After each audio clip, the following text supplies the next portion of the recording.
You want to move down? You have some room over here. Come down. If you want, you could leave the cameras there. It's fine. But if you want, there's a lot of room over here. See an inch, move out to the end if you want. Way out to the left.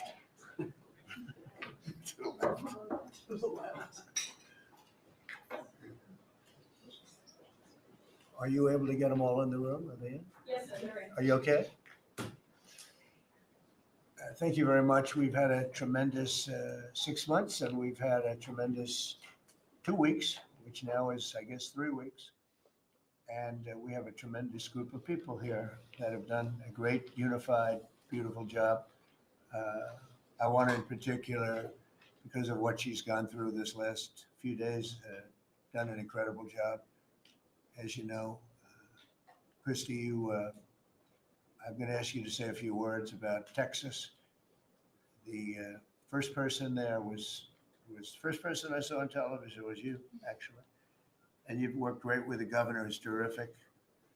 And you might want to tell a little bit about the trials and tribulations, but we appreciate the job that you and everybody have done. You had people there as fast as anybody's ever seen.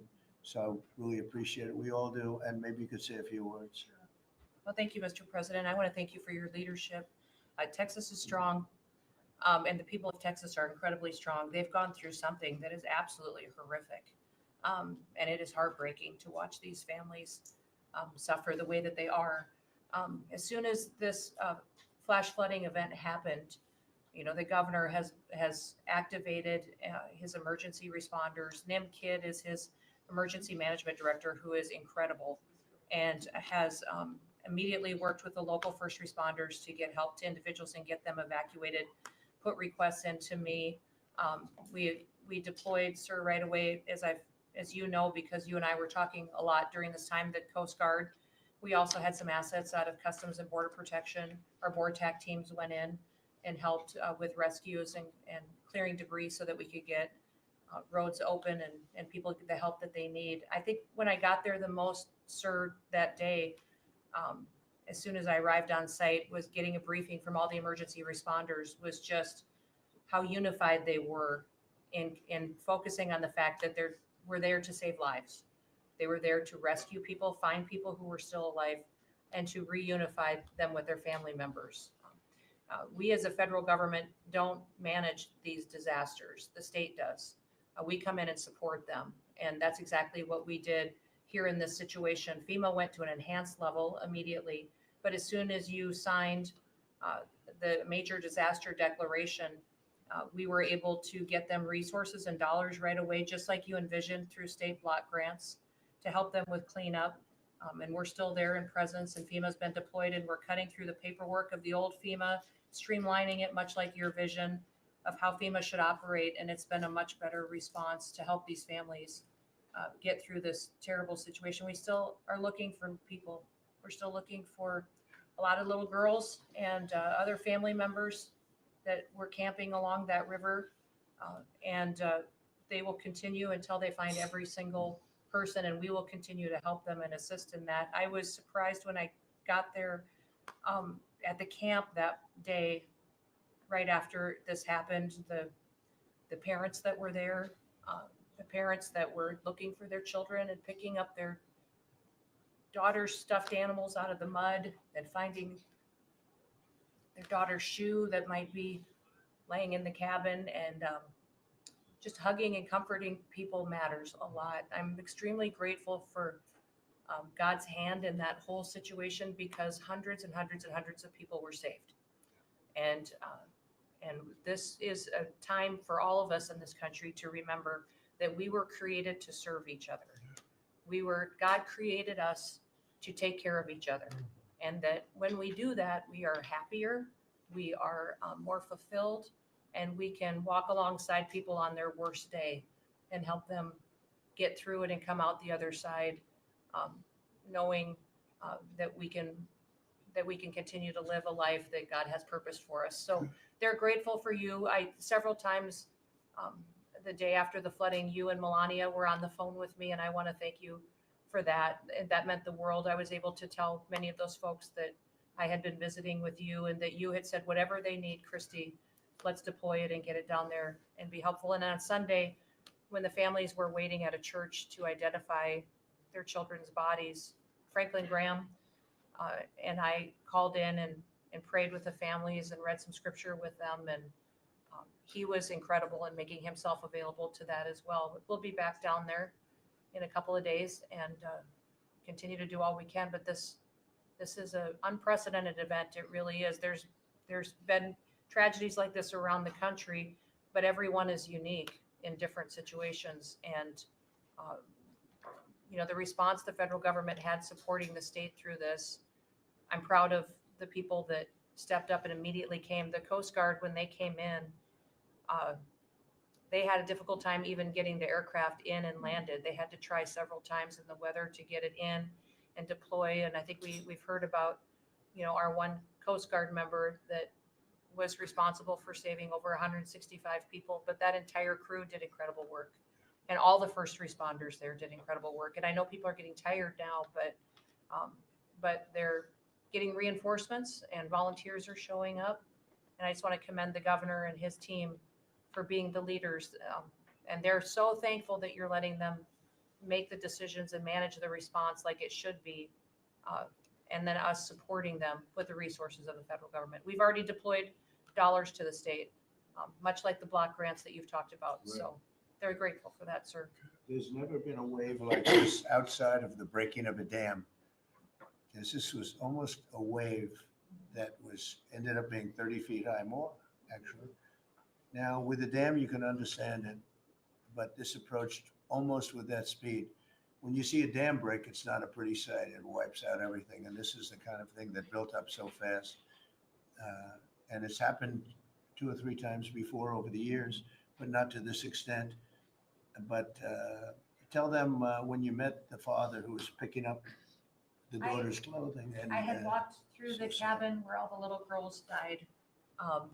And I had kind of fallen apart in there, but I walked out of the cabin and a gentleman was standing there and he said, that man over there needs a hug. And so I walked over to him and I hugged him and I said, do you work here? And he said, no, my little girl was in that cabin.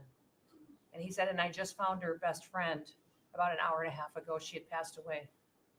And he just fell apart. And so then we just hugged and talked for probably an hour about that. But then there was the grandpa was there looking for his granddaughter as well. There was a dad there of one of the counselors. The counselor was alive, but she was dealing with the fact that she had hung on to some of these girls and was trying to keep them out of the floodwaters and had gotten hit by something and had lost 2 of the girls and wasn't able to hang on to them and was going to live the rest of her life thinking about that moment when she wasn't able to hang on to these girls. But these parents were picking up their kids' belongings out of the mud and throughout the camp and putting them in bags. And then one of the dads said, I knew 50 of these girls here. So I knew that was her dress and my daughter's friend's dress. So he was picking it up and putting it in a bag to return to her parents. And so it was and then the director was there comforting everybody who had lost his father the night before too. And he was still there trying to facilitate all of these parents grieving their children and find them. So the strength of people is incredible. One of the things that I asked there today, that day, was that they all have escorts or counselors when parents come in. So from that point, that when they came into the camp, that they have somebody with them when they're going and looking for their children's belongings or looking for their children. And so very emotional, but also just so tragic. The relationship with Texas and the governor has been obviously very good for years with me, but the relationship with Texas and their first responders and us with our first responders and lots of other people. And we brought in a lot of helicopters from all over. And we had a lot of helicopters. It was actually dangerous, a lot of helicopters up there, but they were real pros and they were responsible for pulling out a lot of people. And we got them there fast. And Texas had some good ones too. But the response has been incredible. And the fact that we got along so well, I don't know, that's not, I don't even think that's a political thing, but we got along so well and it was so unified. I think a lot of lives have been saved. That could have been as bad as it was, and you could have lost double or triple. This thing was just really horrible. Well, congratulations on a great job and appreciate it. I know you're going down. I'll be going down on Friday with First Lady. We'll be taking a trip, and we don't want to get in anyone's way because that's what happens. The president goes and everyone's around focused on. I don't want anyone to focus on us, but it's possible they could have somebody saved still. There's a lot of areas. It's a big area, and it's probably unlikely at this point, but there could be. I mean, they're thinking there could be the possibility, but what a tragic situation. A good job, and we'll see you on Friday, and we'll finish out the day here. I think you've been reading a lot about. It's a terrible topic when you talk about financial after this, but we have a big country and we've been doing very well. The tariffs, as you know, are starting to come in at record levels. Tremendous amounts of money are coming in to our country. We never did that before. We're not used to it. We only have tariffs going out. We only adhered to the rules of other nations who charge us tremendous tariffs because we were led by stupid people or people without any business sense. And I'd like to ask Scott, you could maybe talk a little bit about how well we're doing with regard to the money coming in. And the big money will start coming in on August 1st. I think it was made clear today by the letters that were sent out yesterday and today. Go ahead, please. Yes, sir. We will have taken in about $100 billion in tariff income thus far this year, and that's with the tariffs, the major tariffs not having started till the second quarter. So we could expect that could be well over $300 billion by the end of the year. We don't agree with CBO scoring, but for those who do, the CBO scored tariff income over the next 10 years at 2.8 trillion, which we think is probably low. And sir, under your leadership, we're witnessing. And they gave us no credit during this last little, the great, big, beautiful bill. I always use the word great. I add that to it because it really is what it is. It's never been anything like it, actually. And I want to thank all the Republicans that voted for it. And I want to, scold the Democrats because they're voting for tax cuts. They're voting for no tax on tips, no tax on Social Security, no tax on overtime, and many, many other things far more important than that. Great health care. And frankly, every Democrat should lose their election because it was purely political to vote. They were told not to vote for it. So think of it. We got 218-2. And then with the Senate, we had 50-3. Democrats didn't vote at all. Not one positive vote with all of the good things in there. Economic development money, tremendous border money. Now you're loaded up on the border. And I don't think we're going to need so much of it because we had zero come in last month, so I'm not sure how much of it we want to spend. You may think about that. You may actually think about saving a lot of money because the wall's been largely built and it obviously worked, but you may want to think about that. But so I think it's incredible when I watch the Democrats and they have standard lines like they had Russia, Russia, Russia. They had the laptop from hell. It all came from Russia. They make things up and they go with it and they feed it to you people in many cases. And they said, here's a line. And I hear the new line is death. Oh, it's death. Everyone's going to die. There's nothing to do with that. In fact, we're saving our country. Death is from allowing 25 million people into our country, of which 3 or 4 are stone cold, hard criminals.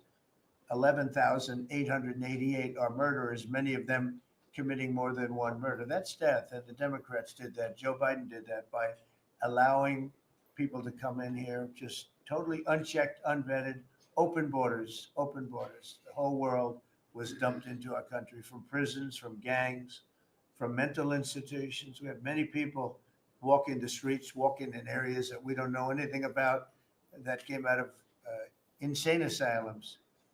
They released their insane asylum the insane asylum population into our country. And it's amazing the job that you and Tom Homan are doing, by the way, on that. But we have to get them out, and we have no choice. We have to get them out, and we are getting them out. And so, Pete, you want to tell them about our great military and how well we did with respect to the bombers and the B-2? We had the pilots here 2 days ago, and they were incredible people. Go ahead. Yes, sir. Truly a historic mission, and demonstrated the skill and courage of the United States military. From those B-2 pilots and families that we had a chance to meet, sir, to the fighter pilots, to the refuelers, to the maintainers, to the air defenders who defended the base. What was demonstrated on the world stage was American military might and capability. And it wasn't just Fordo and Esfahan and Natanz that took notice in Iran. It was the rest of the world, that we have a decisive commander-in-chief willing to use these capabilities, which are the best in the world. As the president pointed out, no one else could have done what America did there on that night. And everyone took notice of that. With the One Big Beautiful Bill, sir, we've got 150 billion additional to invest in Golden Dome and all the other weapon systems and stockpiles and shipbuilding priorities of yours. Another month, another historic recruiting bump. It's not just the Army and the Marine Corps anymore. It's the Navy, the Air Force, and the Space Force, all historically ahead of where they've ever been. So historic spirit inside the military. We had a chance to be at NATO, Marco and I, and see how the world responds to us saying it's time for you to shoulder the burden and take the lead for your continent. It only happens with President Trump leading. And we're proud to be a part of what's going on at the border, sir, with now a fourth national defense area where we're helping get to that number 0 and securing the border. But that mission, Operation Midnight Hammer, re-established deterrence. It reversed what happened in Afghanistan. You saw the debacle of what Biden allowed to happen in Afghanistan and what that did to our image. President Trump said, with Operation Midnight Hammer, we're reestablishing American leadership and deterrence, and we're proud to be a part of it, sir. And our so-called enemies were watching. They watched every minute of it. They watched. There was very few people that weren't watching, actually, but they watched every minute. It was a perfect military performance, the likes of which we haven't seen in a long time. I mean, if you compare that to the same country, the hostages from years ago, Jimmy Carter, it was unfortunate for Jimmy Carter. He was a nice man, but with the helicopters going down, the sandstorms, the prisoners, they got captured, then the election and the prisoners and Reagan and all the problems. It was nothing but problems. And that was a failure. And ours was not only the pilots. I mean, those machines flew for 37 straight hours. They didn't stop. They went skedaddle. You know the word skedaddle? It means skedaddle. They dropped the bombs and somebody said, skedaddle. Let's get the hell out of here. And every bomb hit its mark and hit it incredibly. And as you know, the Atomic Energy Commission said it's gone. That place is gone. We had a lot of fake reporting, mostly from CNN, where a writer for CNN, who should be fired, by the way, she was involved with the 51 fake intelligence agents, if you remember that. She did that story, created a story out of it. She created a story out of the laptop from hell, saying it came from Russia, but it actually came from Hunter Biden's bedroom or worse. Just a scammer. And she's still at CNN, which is pretty amazing. But we'll ask you a question about her. But they came up with this concept that maybe the attack wasn't that good. And I saw it happen right after the attack. I saw this person on CNN. I like to watch the enemy. You learn from the enemy. And I watch because you have to know where they're coming from. And I watched her say, Anderson, I'm hearing stories that maybe they didn't hit their target. Maybe it wasn't that good a hit. And hearing stories. The next day it was a little more, and the next day a little more. After 3-4 days, she was saying, I don't know. I don't think it was that. Except by that time, everybody knew it was hit perfectly. The evidence is in the planes. The pilots are the best evidence. But they actually came out of their plane because they were here the other day, and they said, it was so sad. We did such a good job. We flew into very dangerous airspace. I'll never forget, we were in the Situation Room, and they said they have entered Iranian airspace, and everyone took a deep breath because they had more missiles pointed at them, but the equipment is so good, it's stealth, way up in the air, and it was stealth, and they went right through that. And they sort of, by the time they found out they were there, they were already gone.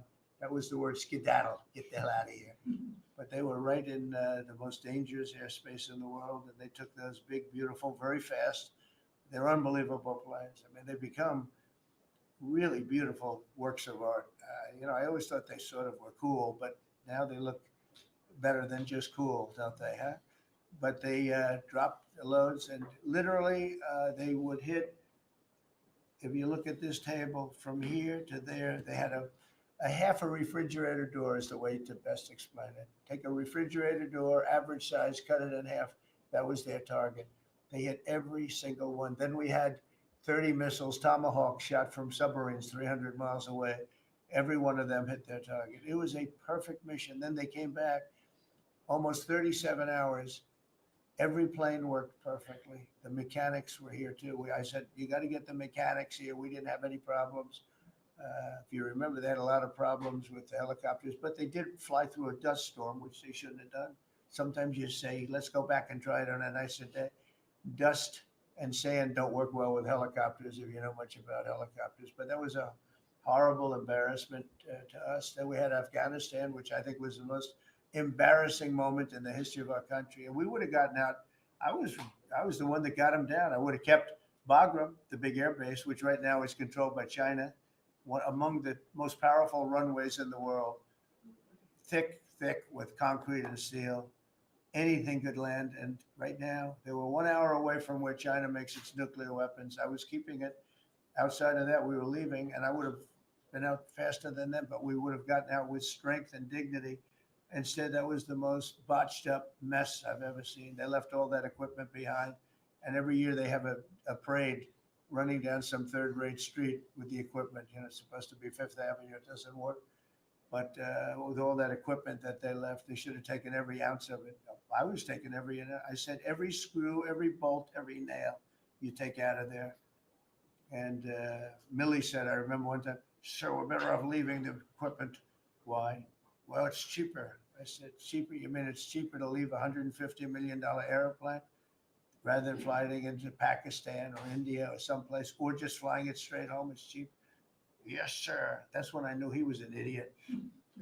Didn't take long to figure that one out. But they left all that equipment, but they left their dignity behind. It was the most embarrassing moment, in my opinion, in the history of our country. Not that we got out. We should have not been there. But that we got out the way we got out, with great embarrassment and death. You had 13 young people. I've gotten to know their families very well, but you had hundreds of people killed that nobody talks about. Yet the other side, many people were killed. Many people are walking around with no legs, no arms from that whole thing. They left from the wrong airport. They should have left from Bagram, because Bagram was a big base with hundreds of miles of fencing and territory around it. Nobody would be able to get near it. And they left. So, we've done a great job, and I think people are really starting to see it. They're starting to appreciate it. Pete's done fantastically. That mission was a work of art. And I have spoken to some of our perceived, I don't know if they're enemies, but they're perceived as being potential enemies. And they essentially said the same thing. Very impressive. There wasn't a thing that we didn't lose an engine. We didn't lose it. They landed and they were cheered. But the sad thing was they were cheered. And one of the pilots said, we were a little concerned because when we got out, we were told that on television they were reporting that we may have missed our targets. Sir, we hit every target. That's what I do for a living. We hit every target. In fact, when the bombs hit, a yellow haze came over the horizon that I've never seen before. It just lit up the whole horizon, brighter than the sun. It was like looking into the sun. He goes, we hit our target, because you know what that was exploding. And but they were a little downbeat because they listened to that fake CNN reporting and the fake New York Times. They worked together to try and say that it wasn't perfect. They couldn't say they missed. All they could say is, maybe it wasn't perfect. And you ought to fire that reporter immediately. You should fire her. Real fake. And so I just want to congratulate those pilots. And, a lot of people don't like bringing things like that up. I do. I always like confronting, because otherwise the public doesn't know that you're a bunch of crooked people. But they know, they've learned, and the media has to straighten out their act. You know, the media is down to 17% approval. You got to do a little better than that. It's important for the country that you do better. I think they ought to make a lot of changes. I think changes are going to be made to the media, but it's hard to have a really successful country if you have a corrupt media, and we really have a corrupt media, and nobody really knows why. I mean, why would you want to have open borders and criminals pouring into our country? Why would you want to have men playing in women's sports, transgender for everyone? You know, you'll have to figure that out. But some of you don't. I mean, I'm looking at some people, they love the country, but I look at other people and they can't.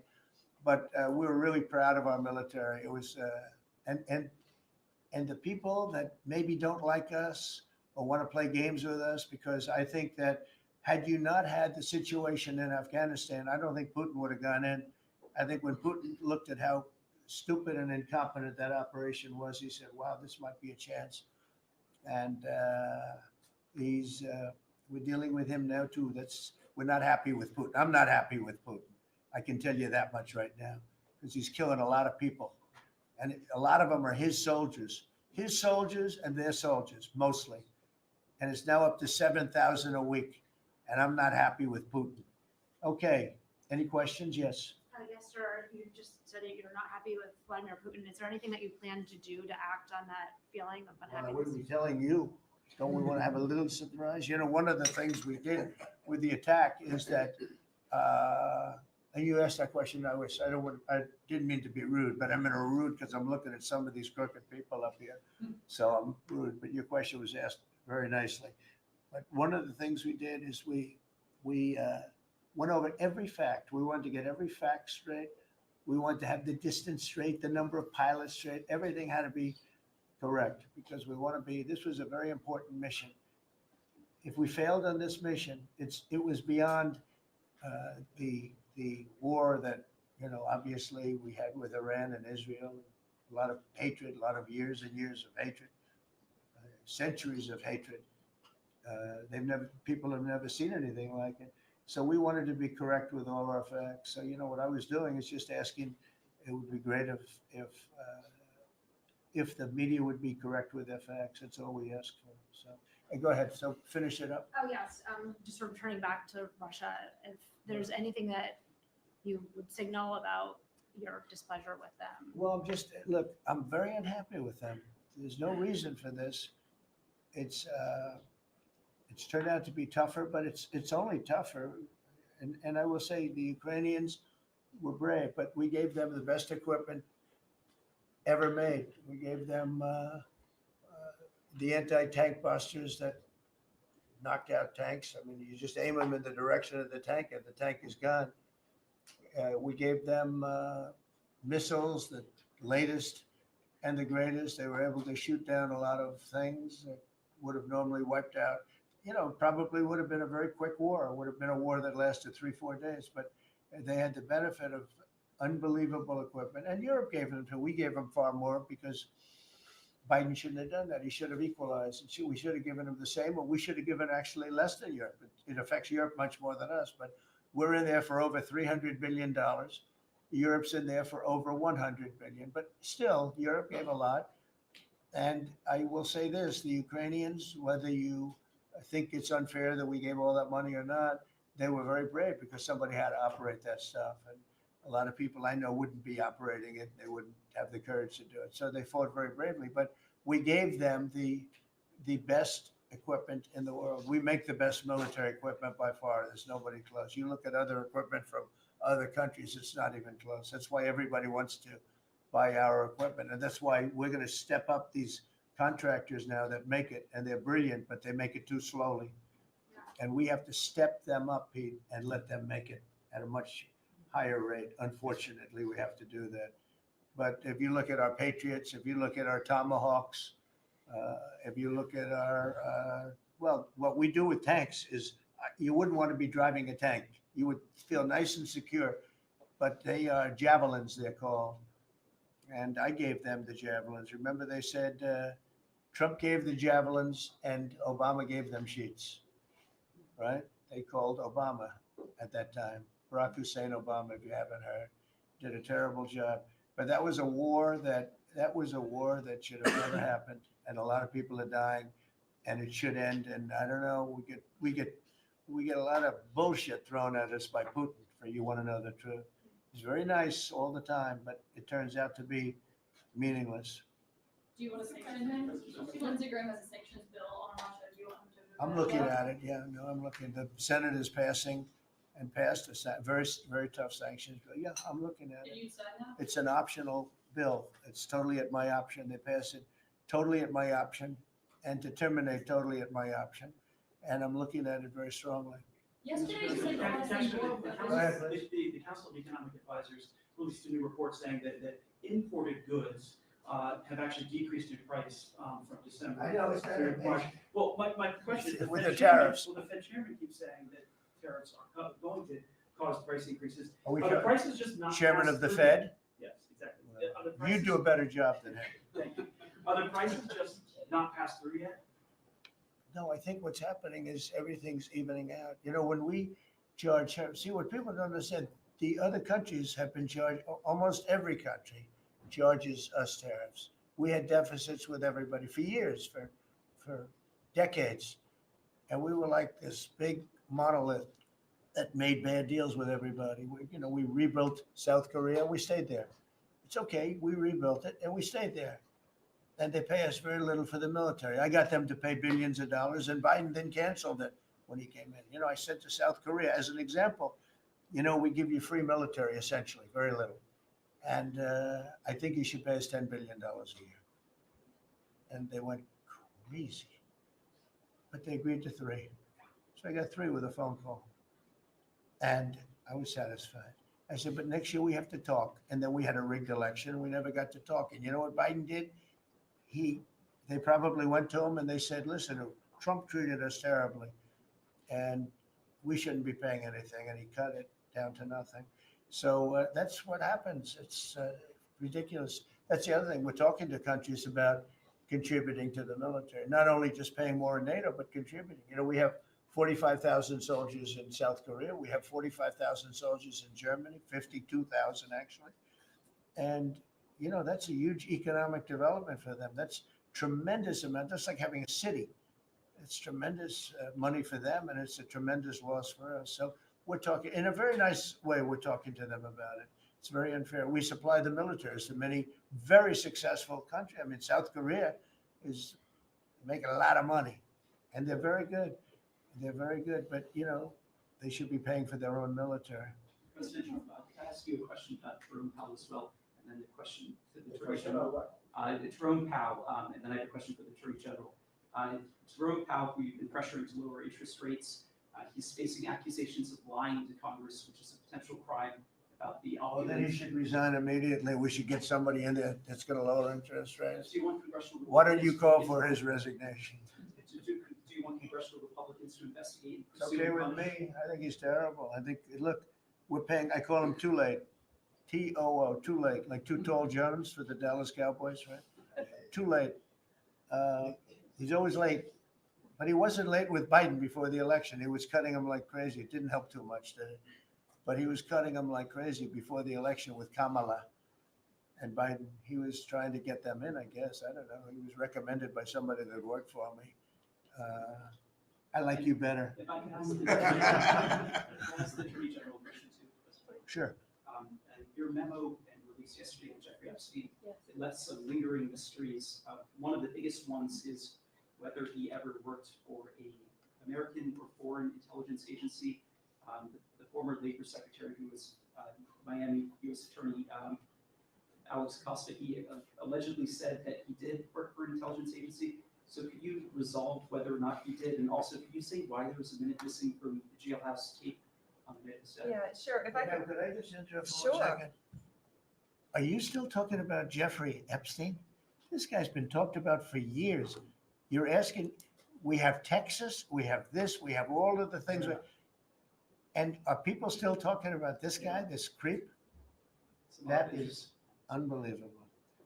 Do you want to waste the time and do you feel like answering? I don't mind answering. I mean, I can't believe you're asking a question on Epstein at a time like this where we're having some of the greatest success and also tragedy with what happened in Texas. It just seems like a desecration, but you go ahead.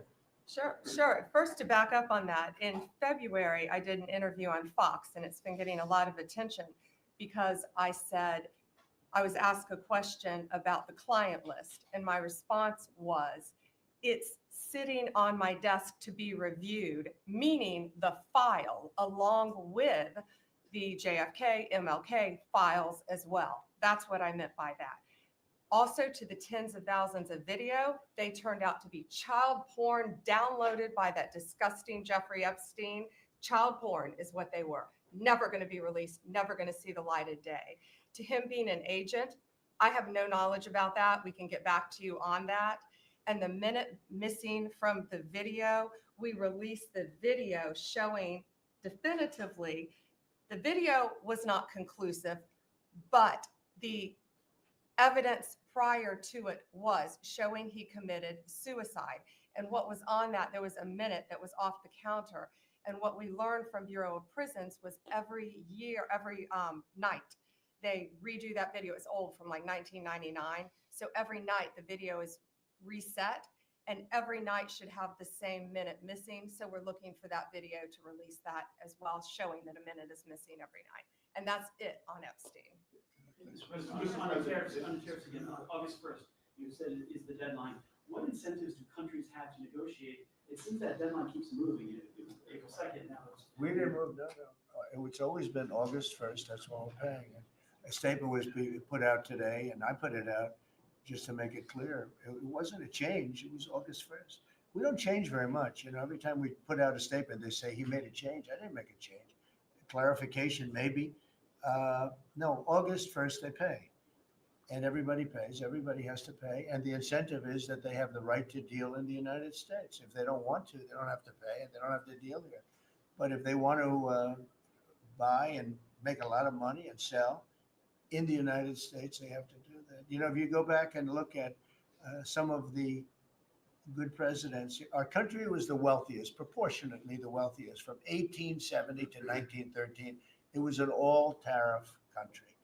We didn't have income tax. That came in 1913 with tariffs. And we had so much money, we didn't know what to do with it. We had, we had a couple of presidents that were very, very strong. McKinley, I guess more than anybody, but he was the tariff king, but he was very, very strong. Yes, sort of sad.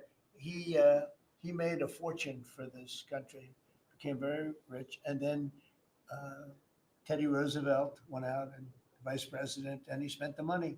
And they said Roosevelt was a great president. And let's say he was a great president, but the money was paid by McKinley with tariffs. Tariffs are charged by other countries at levels that are ridiculous. And I call those other countries to say, and every one of them is willing to give us everything now, by the way, just so you know. Sir, we'll charge you no tariffs, nothing. We'll give you everything. We'll give you access to our markets. We'll give you everything. Is that a correct statement, Scott? Yes, sir. Howard, would you say that's a correct statement? Exactly correct. It's like they just don't, because they're very spoiled, because for years they ripped us off and we didn't have a president that understood it, or Secretary of Treasury or Secretary of a lot of different secretaries are involved, but certainly Commerce Secretary was, not doing their job. I don't know about Kelly, she's small business. We'll keep it that way, okay? Her small business is bigger than almost all big businesses when you add it all up. But no, they are very respectful of our country. But the incentive is that they have the right to do business with us. Without that, they don't have the right to do business. And that would be okay too. And what the flurry of deals, Yeah, go ahead. here in the next 24 hours, we'll be hear a flurry of deals. Yeah, we have a lot of them going out, but the deals are mostly my deal to them. We're picking a number that's low. We don't want to hurt them, and fair. We're picking a number that's lower than, in most cases, lower than what they charged us. But it's amazing when you've paid all this money for years and they get one president that's a little bit different and a little tougher on this subject, and they're willing to drop everything they've been charging us for years and years. We have countries going, we will have you don't have to pay any tariff to come in and do business. They're giving us total access to their countries. They gave us no access to the country. They say, well, you cannot go into our, okay, good. Now it's, we will give you total access and you don't have to pay any tariffs, but please don't charge us tariffs. And we don't like that deal. So the letters I send out are, we have made some deals. We can make a lot more deals. It's just too time consuming. It just makes it more complicated. And we can do things over the years too. You know, we're not hard line, but it's about time the United States of America started collecting money from countries that were ripping us off and laughing behind our back at how stupid we were. Okay, thank you. Mr. President, Yellow, in the yellow. on the tariff issue, so you've talked about India coming, but then a couple days ago, you issued a new tariff threat to members of the BRICS countries for Yeah, if they aligned with anti-American policies. 10% charge. That would be India, Brazil. That's right. They have to pay 10% if they're in BRICS, because Right. BRICS was set up to hurt us. BRICS was set up to degenerate our dollar and take our dollar as the standard, take it off as the standard. And that's okay if they want to play that game, but I can play that game too. So anybody that's in BRICS is getting a 10% charge. Is that immediate, sir, or is Yeah, that pretty soon. if they engage in some behavior?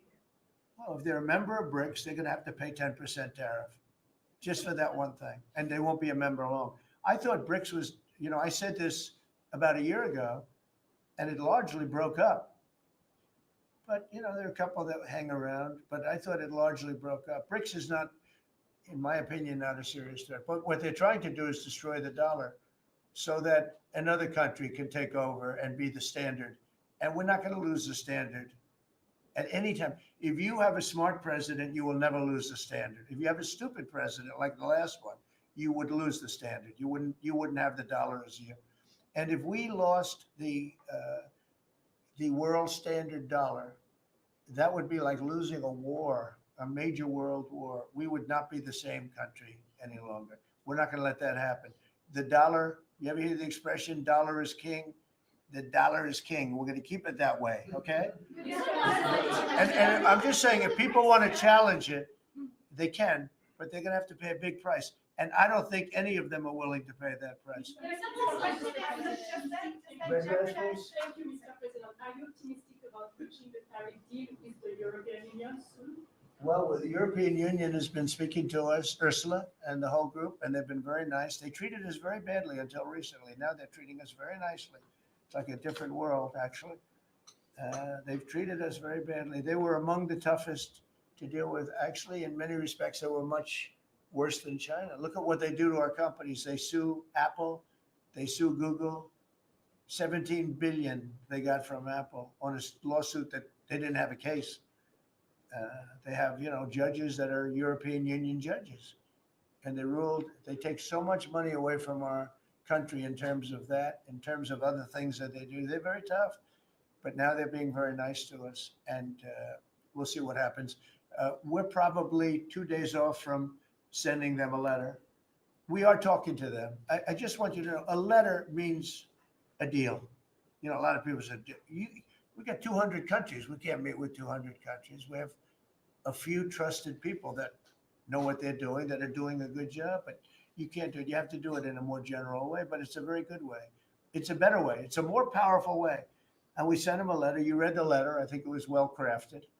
And mostly it's just a little number in there. You'll pay 25%, 35%. We have some at 60, 70. Those are ones with massive, you know, where we have massive trade deficits because they've treated us very badly. But I would say in every case, I'm treating them better than they treated us over the years. Don't you agree with that? I could have done much. I could have been much harsher. I don't want to do that. We want to have relationships, but in every case, they treated us far worse than I'm treating them. I'm treating them very good. I could go higher with the tariffs, but I don't want to hurt them. That's why when you just read it, you come up with the number. It's so incredible that prices are actually going down. Just so you know, when I got in, everyone said, "Oh, eggs are going through the roof." That was the first. I was in for about 4 days, and they started screaming at me about eggs. I said, "That's Biden's problem." I didn't know about eggs, but eggs went up about 5 times. You did a fantastic job, and we ended up shortly getting. In fact, for Easter, they said, "Go out and buy plastic eggs. You can't use real eggs." Well, we bought 200,000 eggs for the White House for the Easter egg hunt that we have at the White House, and there were eggs. We had the price down, and now the price is lower than it was before. We did a good job with eggs, but we did a good job with groceries. Our prices are down in this country. A big part of it's oil. The oil. You had a couple of places last week. You had $1.99 for oil for gasoline.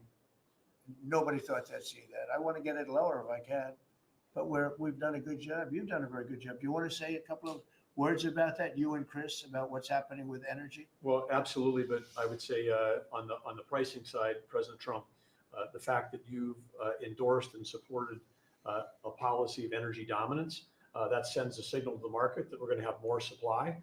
You talked during the campaign about inflation being a country buster. You've broken the back of inflation. In 6 months, among all the other things you've accomplished. We have no inflation. And we've got, and then heading into the 4th of July, these were the lowest gas prices at the pump in 4 years. And again, for Americans, this is like hundreds of billions of dollars that stay in their pockets because we lower the price of gas at the pump. But when we lower the price of energy, it lowers the price of food. It lowers the price of the clothes you wear. It's the biggest thing. It's the biggest thing. It's like a big tax cut. When you get energy down, every 50 cents is like a massive tax cut, and we've gotten it down much below that. You know, we had great energy, great low prices, everything else. When the election turned over, I'm trying to be nice about it. It turned over, shockingly, but nevertheless, it happened. Energy started going up, and it went up really bad, and then he went back to the Trump policy. The problem was they didn't know how to do that, and he lost it. He lost that sucker. That big sucker was out of control, and his energy prices went way up, and that's what caused it. But it was also stupid spending. They spent money like they used to use the term drunken sailors, but I won't use that term. Although it is very descriptive, I won't use that term. I refuse to use it. But they spent money at levels that nobody had ever seen before, and trillions and trillions of dollars wasted on the Green New Scam. Greatest scam in the history of our country, other than maybe Russia, that might have been. But the Green New Scam was the single greatest scam in the history of our country and continues to be, but it's weakened badly. It's hobbling along because people are they're finally getting it. But they spent trillions of dollars on the Green New Scam, getting nothing for it. Devised by a couple of young people that weren't even good college students, you know? Not even good students. Check out their marks. Yeah. No, not for CNN. Not for CNN. Go ahead. In the last jobs report, Mr. President, in the last jobs report, the manufacturing jobs actually lost 7,000 jobs.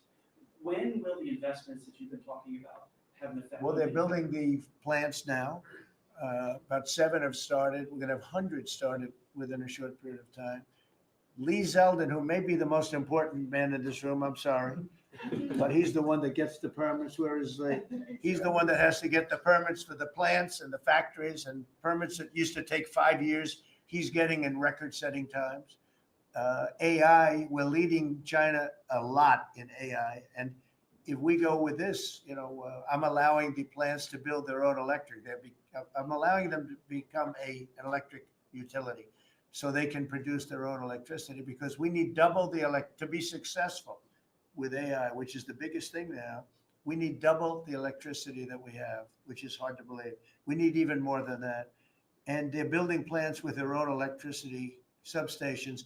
They don't have to use the grid. And anything they build extra, they're putting into the grid. So we're supplying the grid with brand new electric sources. And you know, it's funny, when they came to see me, they never even asked for that. I told them about it. The reason they didn't, they thought that was an impossibility. You're not allowed to build your own electric. These are massive investments that are being made in building electricity for their plants. And they're going to have, I think, Doug, a lot of electricity left over. And that electricity is going to be passed into the grid and give us no more, you know, like you look at California. They have blackouts and brownouts every week. They're totally out of control. They have a really incompetent governor. Where's Chris? Is he here? Do you want to speak to the subject? Yeah, I think a huge thing in the One Big Beautiful Bill, Mr. President, because of your leadership, is the ending of these subsidies, as you call them, the Green New Scam. That saves our country $500 billion over the next 10 years. But American taxpayers were paying twice. They're paying that money, $500 billion in the subsidies, and they were paying more expensive electricity price. If you subsidize something, you should at least lower the cost of it. But in this case, we were subsidizing something and paying more for it. So one big beautiful bill had two huge things: ending wasteful spending. Wind, solar, and batteries combined are 3% of U.S. total primary energy.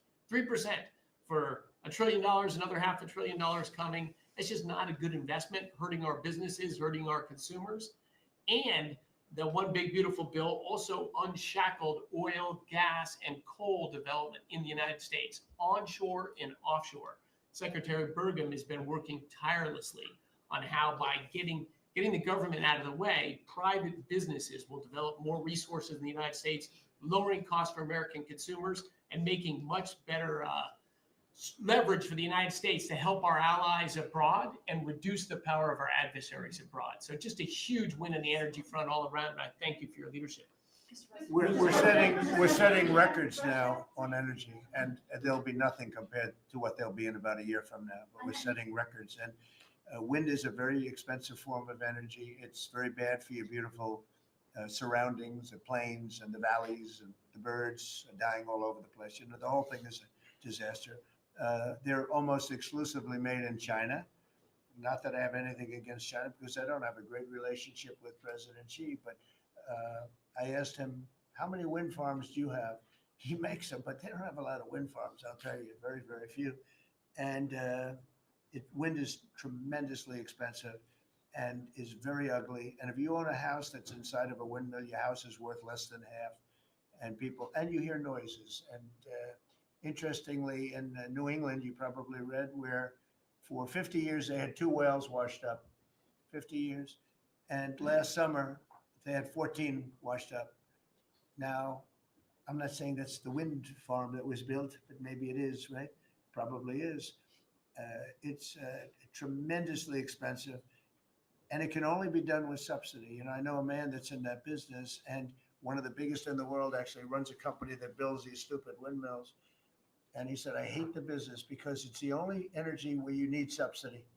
He said, energy shouldn't need subsidy. You should make money with energy. So when the other one is the solar, those big solar fields, they're taking our farmland. Our farmers are like mortified by it. They hate it. It's very, very inefficient and very ugly too. You know, probably better than a windmill, but you go around and you see all these things that are 3 miles long by 3 miles wide. And you say, what the hell is that? And it's a lot of plastic from China. It's plastic, black plastic from China. No, we want to be smart. We're going with, look, China right now is building 58 coal-fired plants, 58 big ones. They have 62 on the books to build. We've reintroduced clean, beautiful coal, because you know you can do a lot with coal now. Clean, beautiful coal, and natural gas, and all of the other things that we have. But we don't want wind, and we don't want solar, because they're a blight on our country. They hurt our country very badly, and smart countries don't use it. Solar sounds good, I will say, and I like, on occasion you'll see a roof which is made out of solar brick, but it's a smaller use. We need the kind of thing that's going to fire up our plants, and it's not going to be wind. You know, that is very intermittent, as you probably know. But they've spent a fortune. They've spent trillions of dollars on this stuff, and I'll just give you one other story. A friend of mine is a very successful guy. He went back to see his mother in Minnesota. Hadn't seen her in a long time. And he wasn't back for 10 years, which isn't a nice story. I mean, you don't see your mother for 10 years. She's got some difficulties, which I know the guy, he does have some difficulties. He's very successful, but probably not the nicest person. It was actually longer than 10 years, but he went back and he told me he wanted to go and look at the valley. There's a valley in Minnesota that he thought was so beautiful. And I hadn't seen it in a long time. And he's driving along the road. He said, oh my, I'll use the word gosh. Oh my gosh. He said, oh, he said, it looked like a junkyard. You had 159 windmills. They were all over the place. Some were old, some were newer, different companies, different shapes, different sizes, different colors. Many of them were terminated meaning closed. You can't take them down because the environmentalists don't let you bury the blades because they're made out of a fiber they say is bad for the earth. So they want you to put them up, but they don't let you take them down. But many of them were turned off. He said it looked like a junkyard. Go to Palm Springs, California, and take a look at that pile of junk. And you go into a wealthy neighborhood. Before you get there, you have to ride through hundreds of windmills that are, most of them are turned off. They're rotting, they're rusting, they're 30 years old, 20 years old. And they have a very short life. You know, those windmills have a very short life, especially the ones that are in the nice salty Atlantic Ocean and Pacific Ocean where the salt just gets under that steel and decimates it. No, it's a horrible, horrible thing for our country. And I speak out. It would be nice to say wind because it sounds so good, doesn't it, Doug? Wind, wind. But it's not. It's these ugly machines and they're all made, you got to see, some are a little taller, a little shorter. They're made by different companies. They have different stocks. They have different blades. They have different everything.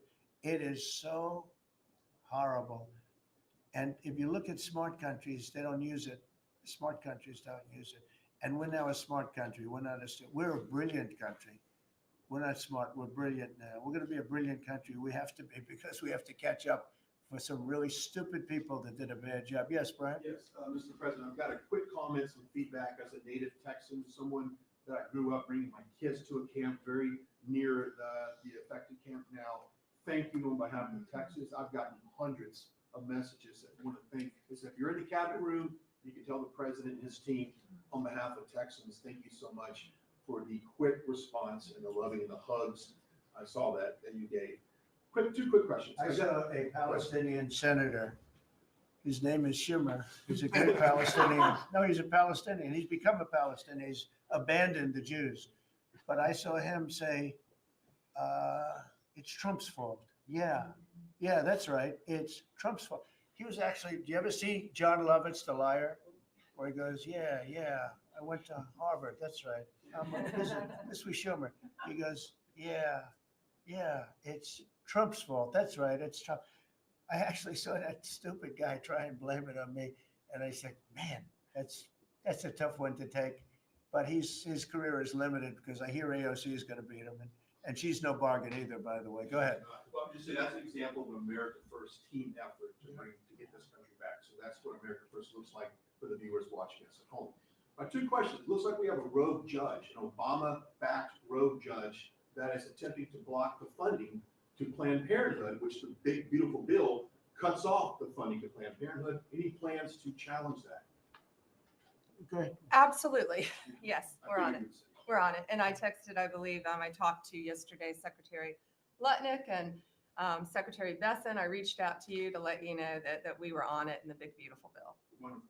And then I let her handle that question. Did you notice? I said, go ahead, handle that.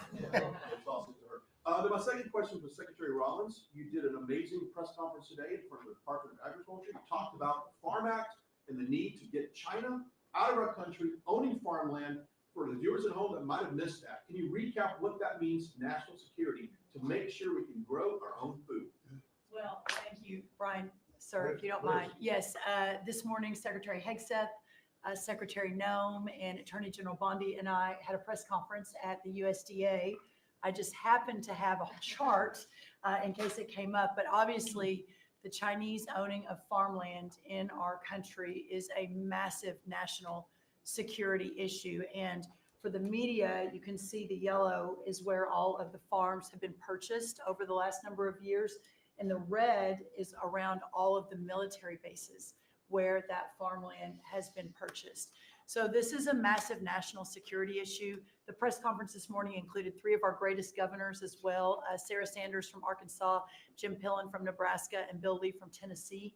The states have begun taking a leadership role to ban the purchasing of China farmland. Obviously, Congress needs to step up and catch up, and we're going to be working alongside of them as well. We had some of our members, great members of Congress there, but it is time. And I think that this morning was symbolic of many things. The first of this administration working every day to effectuate President Trump's leadership and unequivocal support of America first. But second, just how close we are as a cabinet. I don't know in any other administration that you'd have 4 cabinet members at the USDA on a Tuesday morning when it's about 110 degrees outside with the sun beating down on us talking about, sir, your vision. So I think it was a great day. It was just the start. There's an executive order coming and some other things coming behind that.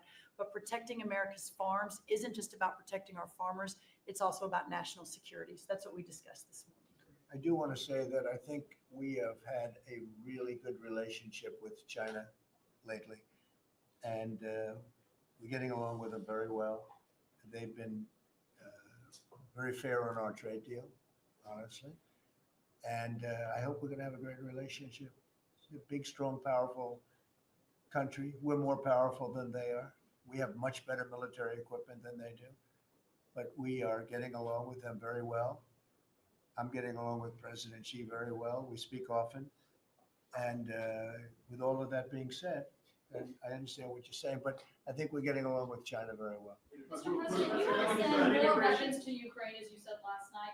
Last week, the Pentagon paused some shipments of weapons to Ukraine. Did you approve of that pause? We want to put defensive weapons because Putin is not treating human beings right. He's killing too many people. So we're sending some defensive weapons to Ukraine, and I've approved that. So who ordered the pause last week? I don't know. Why don't you tell me? I think that's a question. Go ahead. Mr. Yeah. President, on immigration, the Secretary of Agriculture did say this morning that undocumented workers would not be covered by any amnesty from working on farms. You had said maybe that the ISA folks won't go after those folks on farms. So which is it? There's no amnesty. What we're doing is we're getting rid of criminals, but we are doing a work program. Do you want to explain that, please? Yeah, this morning we talked about, of course, this was a top of mind question. This morning we talked about protecting the farmers and the farmland, but obviously this president's vision of no amnesty, mass deportation continues, but in a strategic way, and then ensuring that our farmers have the labor that they need. Secretary Chavez-DeRimmer has been a leader on this. Obviously, this comes out of the Labor Department, but moving toward automation, ensuring that our farmers have that workforce and moving toward an American workforce. So all of the We've above. got to give the farmers the people they need, but we're not talking amnesty. Laura, do you want to say something about Yeah, that? thank you, Mr. President. On this, thank you, Secretary Rollins, how important this is never to displace the American worker. What the Department of Labor is doing is focusing on what the law entails now, being more modernized, more streamlining, to work through the H programs. We're going to have a concierge Right. approach to that, where we have, developed a new office to answer the need of our farmers and ranchers and producers, and not to displace the American worker and follow within the law now. And that does not include an amnesty program at all. And we've seen that working, and we'll continue to have that roll out. On the other topics that we've somewhat talked about, the jobs numbers, Mr. President, 4 months in a row, we've seen those jobs numbers increase. That's an exciting time for our Right. manufacturers. That was asked earlier. We know it's going to take some time, but through that deregulation process that Lee and I are working on as well, the Department of Labor has rolled out 63 new deregulations that we're going to be moving through. In the first Trump administration, it was successful with over 30. We've just rolled out 63 Right. new ones in order to double down on those manufacturing companies to let them know that we have signaled through this process that we will assist them in getting the workforce that they need. It's an exciting time. That one big beautiful bill, that was the signal to my former colleagues in Congress to get this done. It's been an important time. I spent time on the ground visiting 7 states in 9 days prior to that bill being passed, because it was the most pro-worker piece of legislation that we will ever see really in this country right now. No tax on tips, no tax on overtime, no tax on Social Security. That matters to the American worker, because we don't want to take their money and give it back. We want them to keep more of their hard-earned dollars in their pockets currently, and that's what they're excited about. And as I move forward with these tariff talks, I heard a company, orthopedic company in Indiana, say to me, for the first time since you have taken office, Mr. President, their increase in their bottom line by 8% since these tariff talks have happened. Mhm. Not one company has said the president is not doing a good job. These tariff talks are working. They're feeling it on the ground. The media has told a false story, because what's happening on the ground is positive, and that's what we're seeing in these jobs numbers. So really, through the Department of Labor, to come in behind all the secretaries and build this workforce is going to be key to the American worker. So thank you for what everybody did this last week. The One Big Beautiful Bill is a doubling down of this, and we're going to see these workers start to grow. And that apprenticeship program is going to be working. That's We'll right. have that It's gonna million be- apprentices across the country. We, as you know, we're building plants all over the country now, which you weren't building any plants 4 years ago. You weren't building anything. But those plants, when they open up, it's going to be, you'll see numbers like you haven't seen ever. I don't think in history, you'll never see numbers like what we're going to see in the very near future. Many of them are building the plants.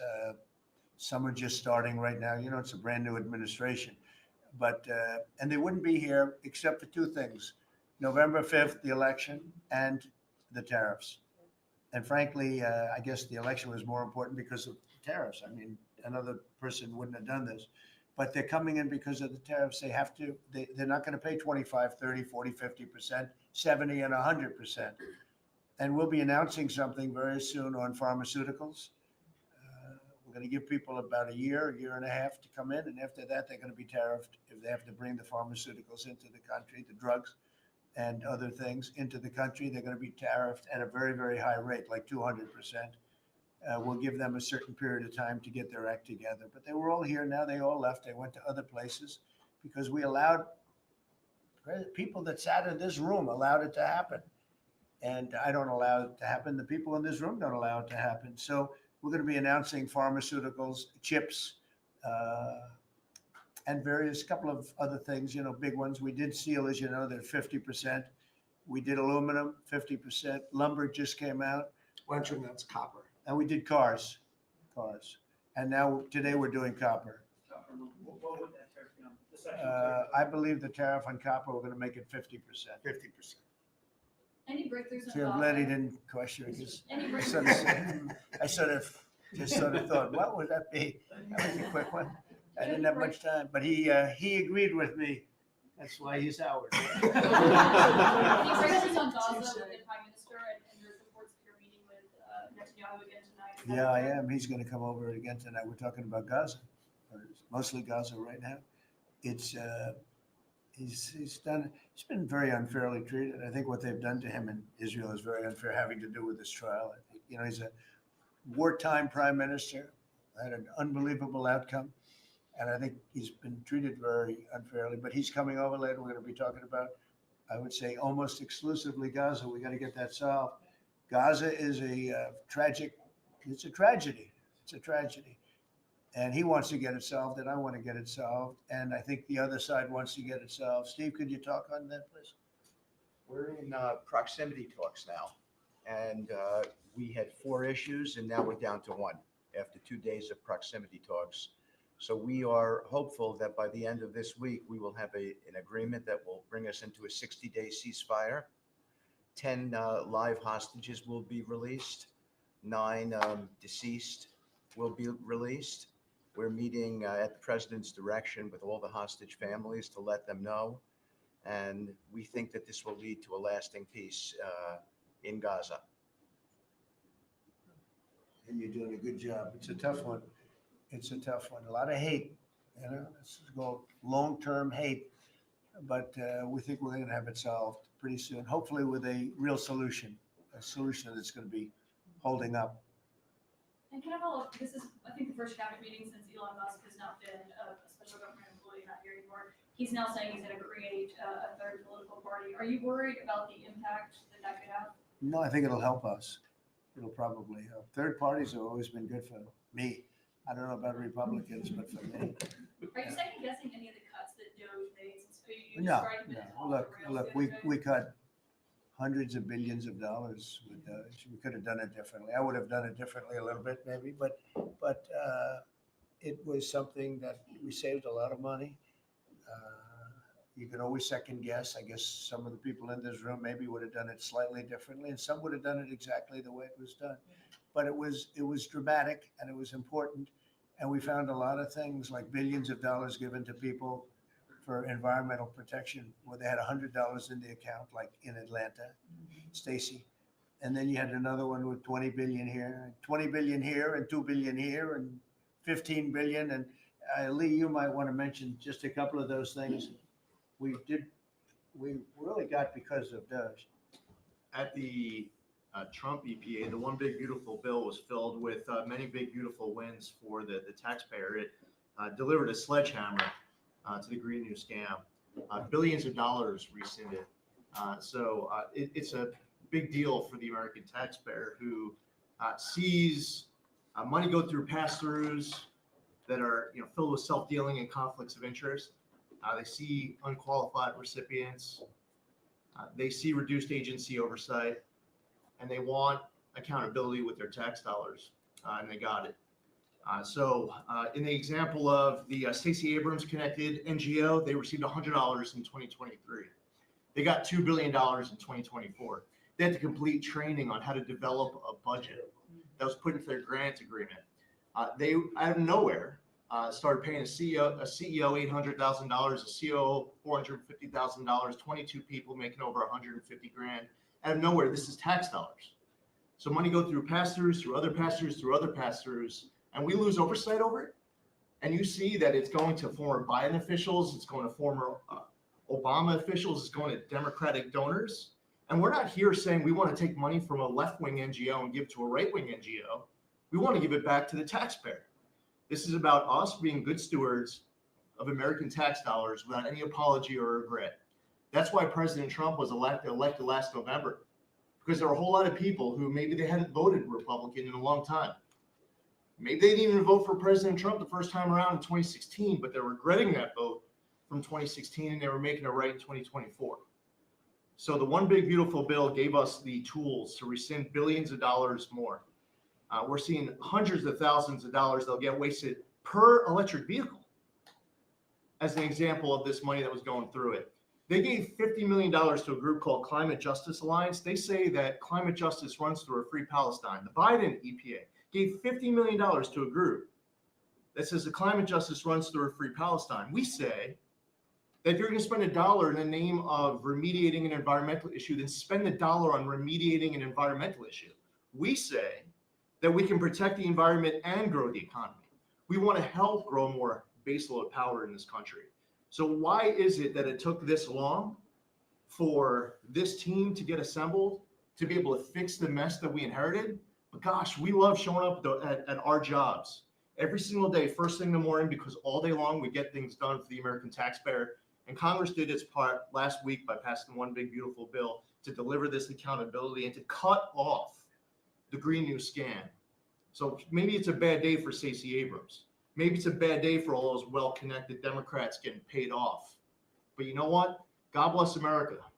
Because at the end of the day, President Trump is here, J.D. Vance is here, and the greatest cabinet ever assembled to deliver that much needed and highly demanded accountability.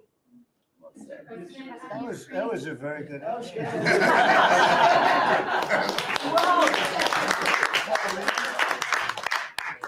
And that's from the heart. That's from the heart. The Ukrainians have asked the International Court to go after Russia for using toxic chemicals in the fight. Germany and Germany and the Netherlands have had intelligence saying that. What does U.S. intelligence believe, and what do you believe about the use of chemical weapons? And would you agree that that's a case for the court? Well, ask John maybe to discuss it if you'd like, John. Well, Mr. President,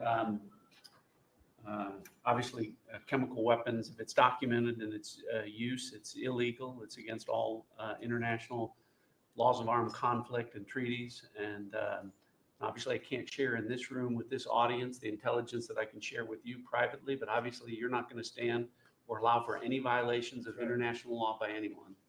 That's right. Thank you. Could I ask Sean to Department of Transportation, Sean Duffy, former great congressman, very popular, decided to go out and make a couple of bucks. He made a lot. Then he got bored with that, though. He likes serving people better, the people.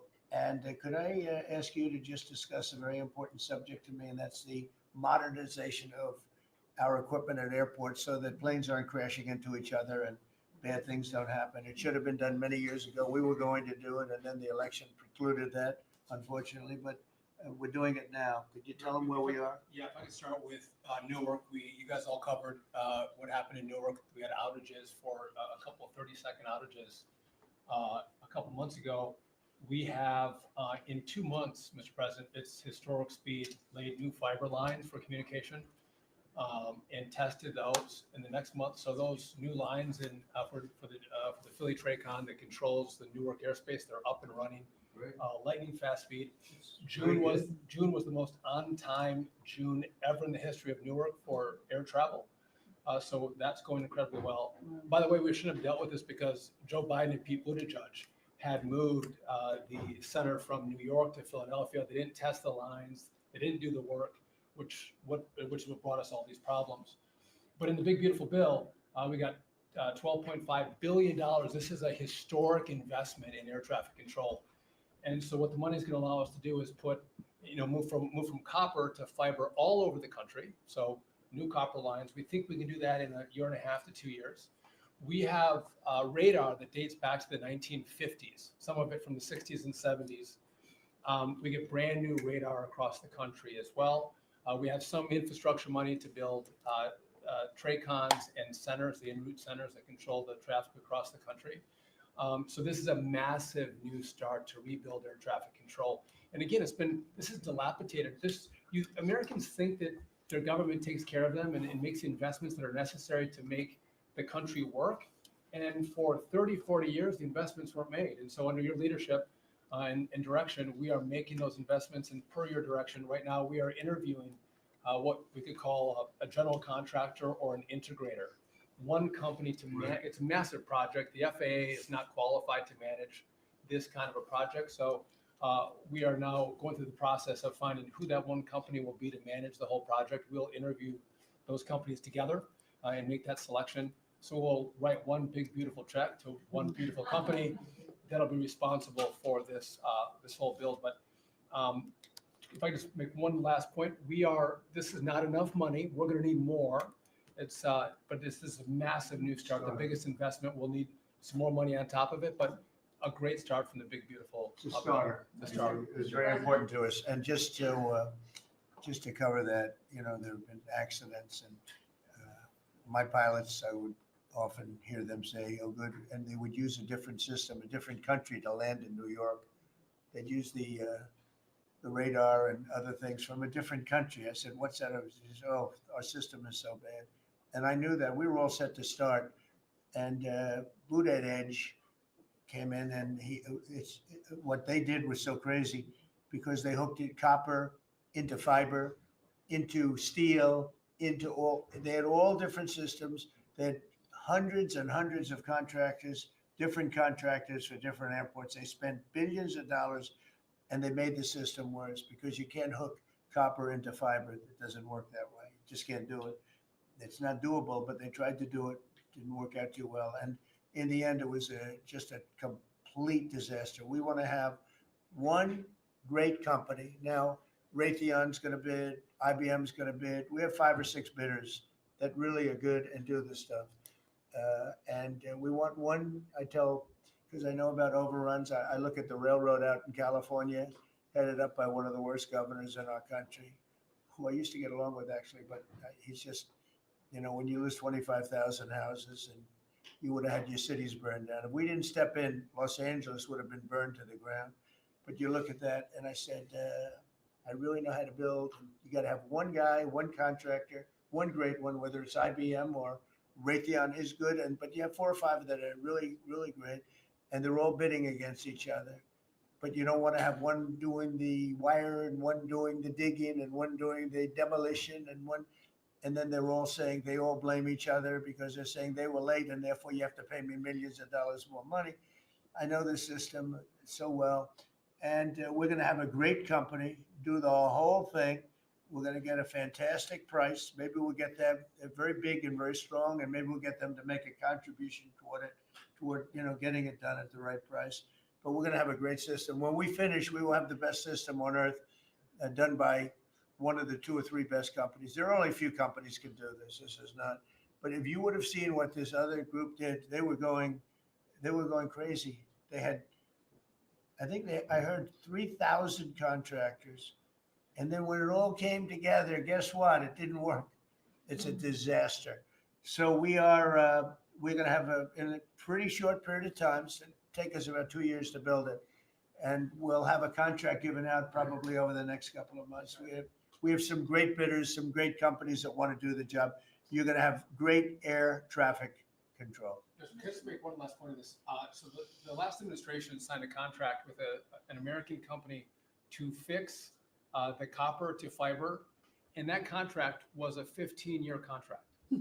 The system is failing today, but that's how idiotic and incompetent the last administration was. And under your leadership, we're saying, listen, we don't have time. We don't have 15 years. We don't have 5 years. We have to do it right now. And so the president always talks about on time and on budget. We have embraced that. We are going to be on time and on budget. And by the way, you mentioned a train out in California. Stay tuned for probably give us 5 days and you'll have an answer on what's going to happen with the $4 billion that we potentially have invested on a train that's going to go nowhere. It's going to be $120 billion that'll never connect San Francisco to LA. Again, the last administration wasted so much money on projects that never work. If you're going to have high-speed rail, you're going to invest billions. We should actually have high-speed rail in America, not boondoggles that fund political friends and allies and family They have members. from San Francisco, inside of San Francisco to inside of Los Angeles. Should have never been built because airplanes do it better. And you could drive it. You could drive it. No problem with driving it. The roads aren't even crowded. So they were going to do this, somebody's idea. Somebody got paid off a lot of money and they started it. It was going to cost a very small amount of money. And it ended up costing literally hundreds of times what the original. And now what they did is they said, well, going into the city is too big a deal. So we'll leave it 25 miles short of the city. So now they're leaving it. They're not going to finish it really. It's not the same project. So now they're leaving it outside of San Francisco and outside, short of each. They just want to get it done. And I've never seen cost overruns. You know, if you have a cost overrun of 10%, you should be ashamed of yourself. 20%, you should not do any more jobs. This is a cost overrun of 2,000%, something like that. It's unlimited and it's not finished. And maybe it will never get finished. And I told Sean, look at it from every standpoint, but we don't want to, you know, we have federal money going into that and it's like throwing it out the window. So whatever you can do to stop it. $15 billion and not one track has been laid. $15 billion and we're 16 years into the project, not one track. Mr. President, On New York, you're the most prominent Republican in the country from the city. What do you want to? Anywhere else? I I don't want to be a wise guy. Perhaps I can. Maybe Marco. How do you want Republican voters in the city to vote in the upcoming mayoral election? Should they vote for Eric Adams? Should they vote for Sliwa? Should they pick someone else? Look, number one, you have a communist running, and you shouldn't vote for him. He's a disaster. He's leading. He's got the Democrat nomination because that shows you where the Democrats have gone. He actually wants to take over the grocery stores of John Catsimatidis, who's a great guy, a rich guy, grocer, does a good job, wants to take over. He actually called me the other day. He's concerned his stores are going to be taken from him and they won't be run like John runs them. Believe me, he runs a good operation, but he actually said he wants to run his own grocery stores. No, this is a man who's not very capable, in my opinion, other than he's got a good line of bullshit. And he's convinced them to go with him. Now, as you know, Cuomo, who does have capability, is running, but he got knocked out. And now they're running as you have Eric Adams, the current mayor, you have Cuomo, and you have Curtis Sliwa. And Curtis runs every 4 years. He seems to be a fixture on the running scale. But you know, it's I'm not getting involved. But I can tell you this: I used to say we will not ever be a socialist country, right? Well, I'll say it again: we're not going to have. If a communist gets elected to run New York, it can never be the same. But we have tremendous power at the White House to run places when we have to. We could run DC. I mean, we're looking at DC. We don't want crime in DC. We want the city to run well. Susie Wiles is working very closely with the mayor, and they're doing all right. I mean, in the sense that we would run it so good, it would be run so proper. We get the best person to run it. The crime would be down to a minimal, would be much less. And, you know, we're thinking about doing it. To be honest with you, we want a capital that's run flawlessly, and it wouldn't be hard for us to do it. And we've had a good relationship with the mayor, and we're testing it to see if it works. But New York City will run properly. We're going to bring New York back. I love New York. You know, I loved New York for a long time. Then we had a bunch of crooked people in there. You have an attorney general who's a total stone cold crook. New York State, Letitia James, a total crook. All they do is want to go after political opponents. They do what's ever expeditious for them. She's the one that took out Cuomo because she wanted to run for governor. And then she ended up getting 1% of the vote. She polled at 1%. She dropped out, went back to attorney general. You have a lot of crooked things going on in New York. We're going to straighten out New York. Maybe we're going to have to straighten it out from Washington. But when I see a communist who has actually gotten a Democrat, pretty much gotten the Democrat nomination, they also went to that new form of voting, which is a beauty. You go in there in third place, you come out in first. That's that form of voting that they have gone to. You know what I'm talking about. It's not too good. We're going to do something for New York. I can't tell you what yet, but we're going to make New York great again. Also, we're going to make it great again with the country. What we've done in this country in the last 6 months, nobody has ever seen it.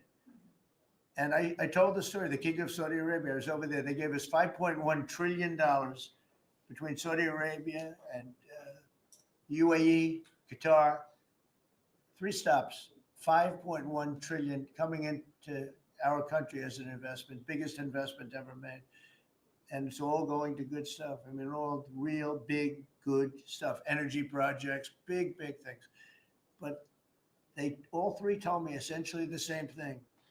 We thought your country was dead.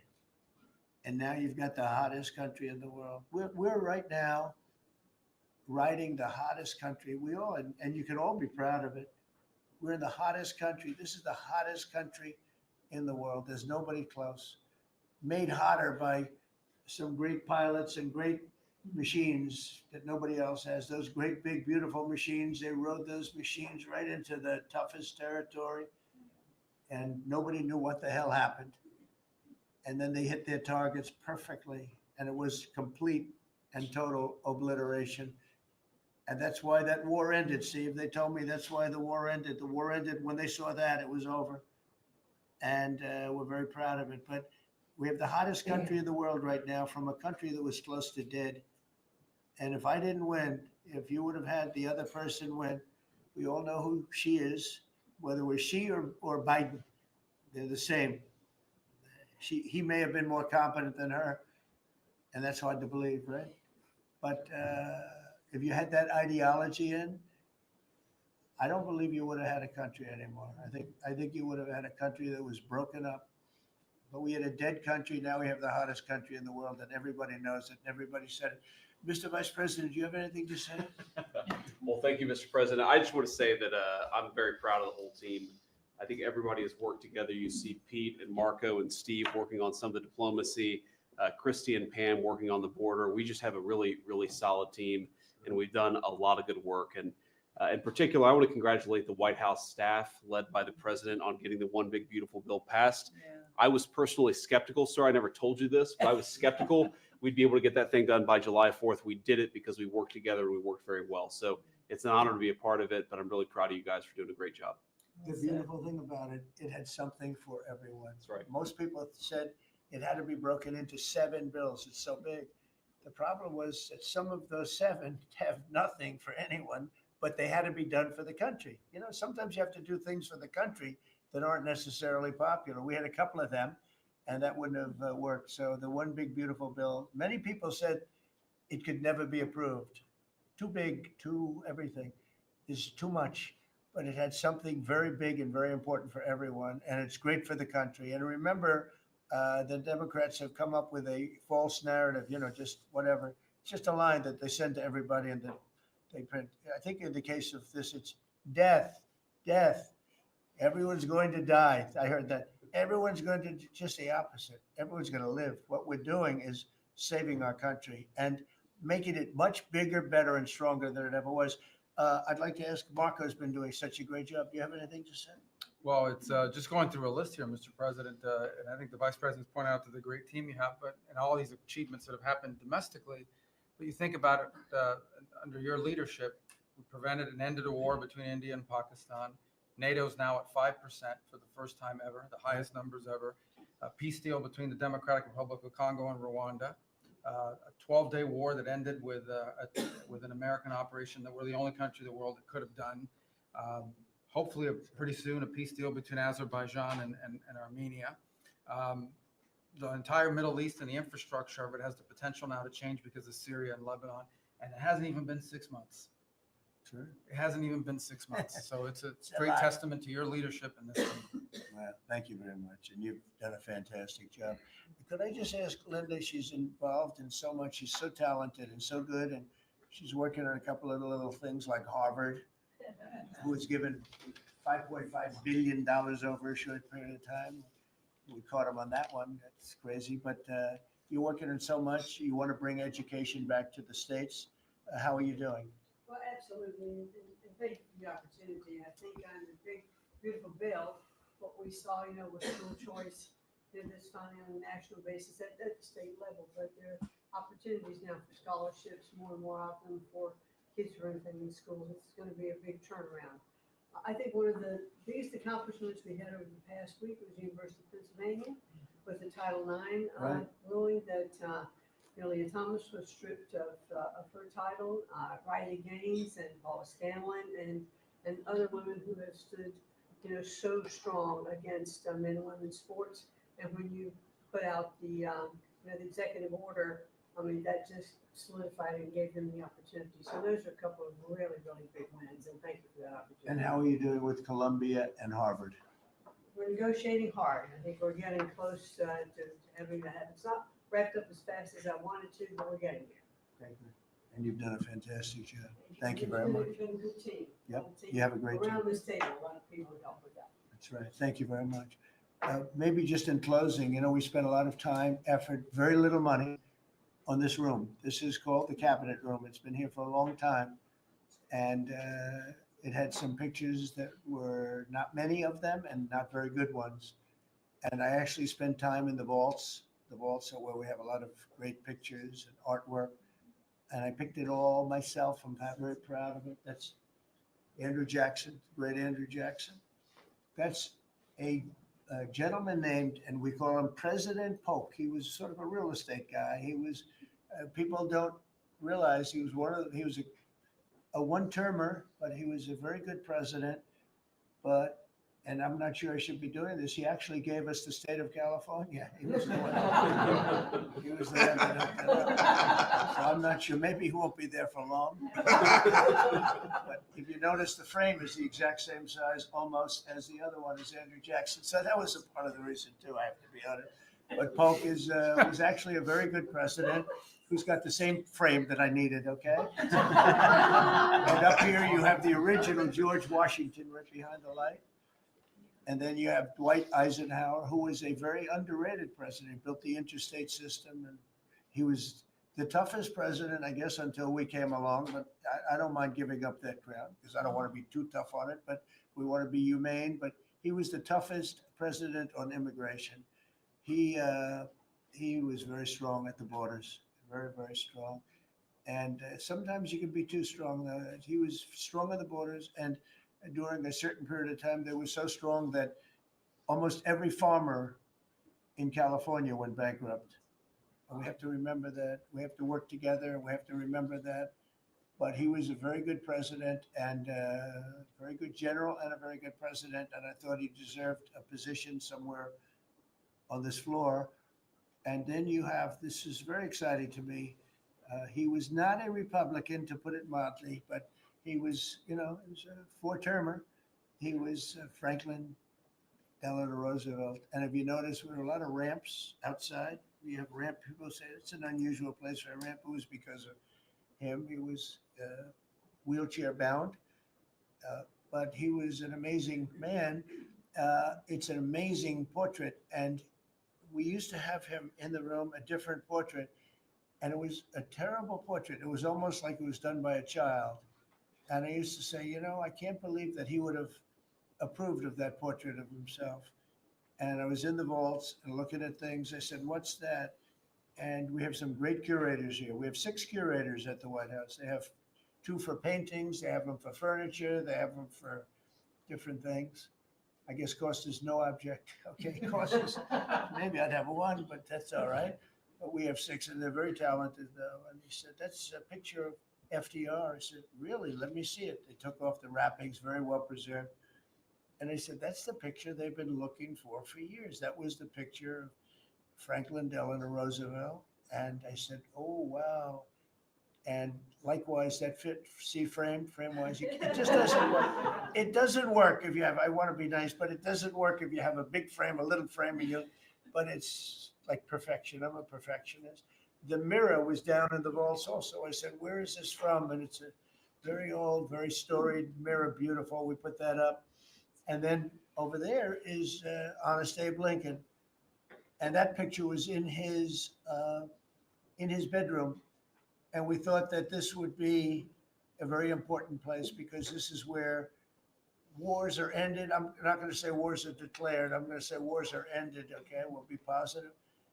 And that's the picture of Abe Lincoln from his bedroom, sat in the bedroom for many, many years. That was his favorite picture of himself.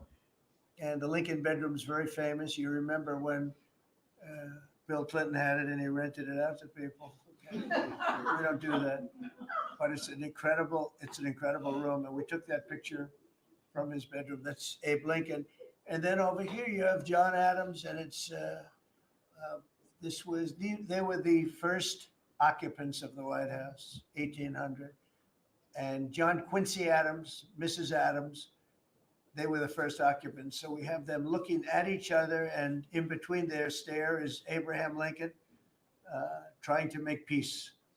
And that picture was in a room that I have that was not important, like the cabinet. I gave it up. I said, I have to give it up because that's one of the greatest pictures in the White House.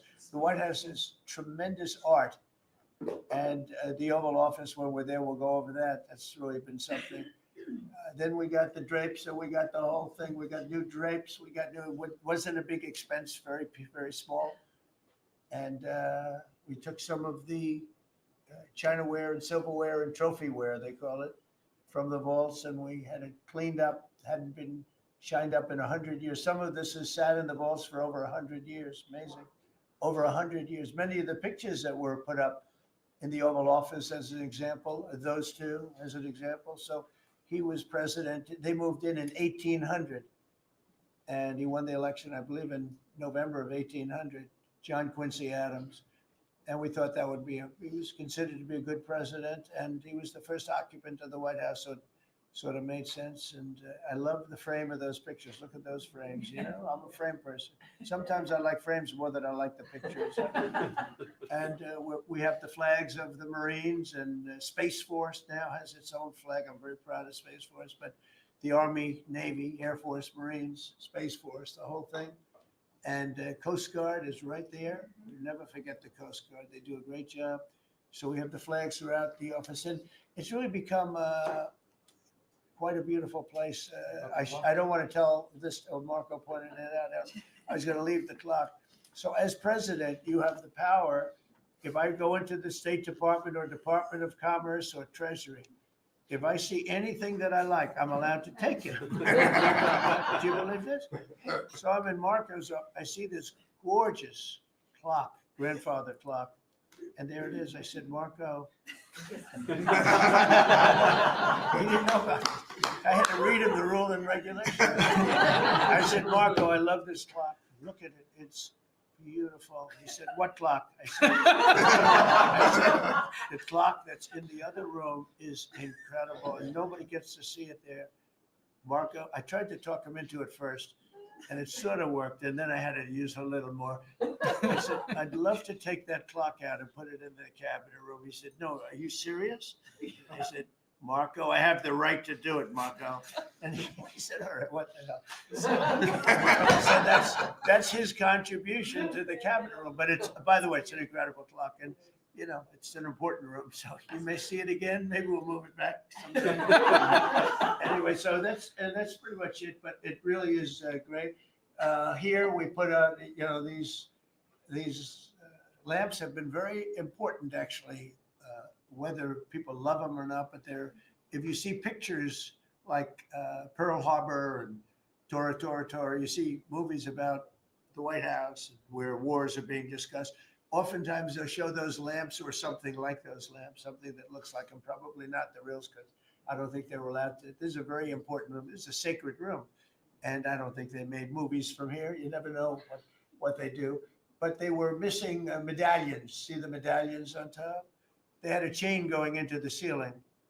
And I said, you can't do that. You have to have a medallion. They said, what's a medallion? I said, I'll show you. And we got some beautiful medallions. And you see them. They were put up there. Makes the lamps look better. So we did these changes. And, you know, when you think of it, the cost was almost nothing. We also painted the room a nice color, beige color. And it's been really something. The only question is, will I gold leaf the corners? You could maybe tell me my cabinet could take a vote. You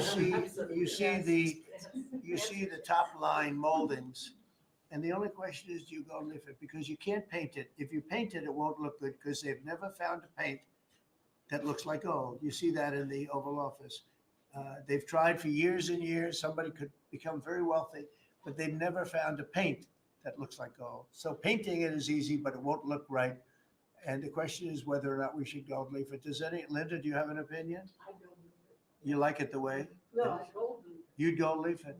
Yeah. Who would gold leaf it? Could I raise you? How about, would you gold leaf it? I was gonna ask about McKinley, one of your favorite presidents. Well, McKinley was a great president who never got credit. In fact, they changed the name of Mount McKinley, and I changed it back because he should have been. The people of Ohio he was the governor of Ohio. The people of Ohio were very happy when I did that. I heard they were very insulted. They took the name of Mount McKinley off.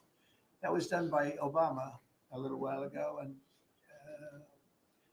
I had to change it back. I changed it back. He actually was a great president. He was a president. He was the tariff, the most, I guess, since me. I think I'm going to outdo him, but he was a tariff president. He believed that other countries should pay for the privilege of coming into our country and taking our jobs and taking our treasure. That's the way he explained it. They took our jobs and they took our treasure, and for that they should pay. And he made them pay, and he built a tremendous fortune. In fact, in 1887, they had the Great Tariff Committee was set up in 1887 because our country had so much money, we didn't know what to do with it. And they set up a committee of, as they called them, elites, a term that we have to change because I think a lot of the people that are elites aren't elite. I think the people that aren't elite are elite. So we're going to have to maybe switch that around somehow. But they had a committee that was set up to spend the money because it was such a large amount of money at that time. It was nobody had seen anything like it. And it all came in from tariffs. And people didn't pay tax. There was no income tax system. I told you that came back in 1913. That came back and lived well for a while. And then you had the Great Depression. And then later they tried to bring back tariffs, but the whole thing was, this was after the Depression. That was one of the great misconceptions is people like to say, oh, but it was during the, no, the country had a Great Depression, and then after the Depression, long after it started, they brought back tariffs to see if they could save it, but it took them really 25 years. When you say about 25 years to get out of the Great Depression, a lot of people don't understand that. But I thought it would be interesting for you to get a little view of this room. This is a very important room, very powerful room, great room. And we've done similar, but even beyond this in the Oval Office. We brought back pictures of some of the great presidents. Many of them were in the vaults for over 100 years. Originals all, beautiful, beautiful things. And rather than sitting in a vault downstairs for 128 years, I thought we should display that. And we did that, I think, in a really good way. We've gotten very high marks. But it's interesting. People walk into that room and they look around the room. They don't even want to talk to me. They could look at it for hours. It's funny when people come into the Oval Office. It's such an incredible. It's a sacred place. When people come into the Oval from the biggest people in the world, presidents, prime ministers, kings, queens, one case at least, queens, and the biggest business people in the world, they walk into that office and they always say there's no place like this in the whole world in terms of the power. And I mean, it's beautiful and all, but there are other beautiful offices. You have businessmen that have offices that are, full floors of office buildings, floor to ceiling glass. And they walk in there and they say, there's no place like this anywhere in the world. There's no place. And, it's what it represents, maybe more than the physicality of the room itself. So it's an honor to have you all, media. It's an honor to have you. I just want to say we have a fantastic cabinet. Every one of them is a star in my book. And if they're not, I'll let you know about it. I don't care. I'll throw them to the wolves. I'll throw them to the wolves in 2 seconds because our country comes first, right? But I just want to thank you all for being here. It's been a lot of fun. Thank you very much, everybody. Thank you. Thank you, press, everybody. Thank you, press. Thank you, press. Thank you, press. Thank you, press. I'll tell you some other time. Thank you. Thank you, press. Yeah, I will. Thank you, press. Are we talking about next week or next?